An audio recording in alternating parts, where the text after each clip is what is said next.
9 news. Kurnool జిల్లా నూతన ఎస్పీగా బాధ్యతలు స్వీకరించిన విక్రాంత్ పాటిల్ ఐపీఎస్ శాంతి భద్రతల పరిరక్షణే లక్ష్యంగా పటిష్ట చర్యలు తీసుకుంటాం.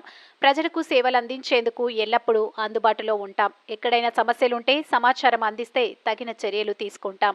రాష్ట్ర ప్రభుత్వం చేపట్టిన సాధారణ బదిలీల్లో భాగంగా ఇంతకు మునుపు కర్నూలు జిల్లా ఎస్పీగా పనిచేసిన జి బిందు మాధవ్ ఐపీఎస్ కాకినాడ జిల్లా ఎస్పీగా బదిలీ కావడంతో స్థానంలో శ్రీ విక్రాంత్ పాటిల్ ఐపీఎస్ కర్నూలు జిల్లా నూతన ఎస్పీగా జిల్లా పోలీస్ కార్యాలయంలో బాధ్యతలు స్వీకరించారు. మొదటిగా ఏఆర్ సిబ్బందిచే గౌరవ వందనం స్వీకరించారు. బాధ్యతలు స్వీకరించిన శ్రీ విక్రాంత్ పాటిల్ ఐపీఎస్ కి పురోహితులు ఆశీస్సులు అందజేశారు. అనంతరం డిపిఓలను వ్యాస్ ఆడిటోరియంలో మీడియాతో జిల్లా ఎస్పీ మాట్లాడారు.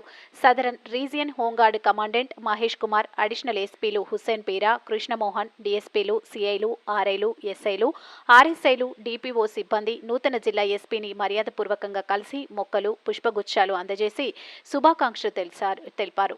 MG9 టీవీ న్యూస్ ఛానల్తో జిల్లా ఇన్ఛార్జ్ సురేష్ నాయుడు.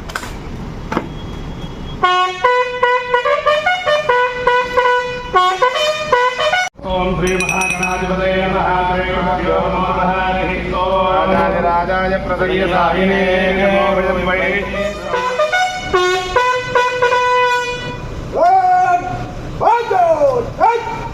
సంసృష్టం నిర్మమయం సమాగమతవస్పద్యం